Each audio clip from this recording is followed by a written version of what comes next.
Welcome back to the XXOTO software tutorial series. In this video, we'll go over the projection function, which allows you to map the outline of the shape you're working on into the design area. This makes it easier to compare the size of the original data with any edits you're about to make.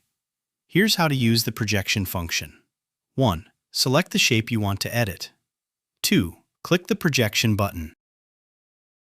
At this point, the shape's outline has been mapped onto the design area, allowing you to proceed with other operations, such as expand or inset expansion. 3.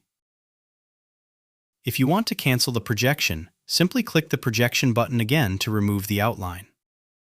The projection function is especially useful for comparing the before and after effects of operations like expand and inset expansion, as it helps you clearly see the differences in edge expansion or shrinkage compared to the original data.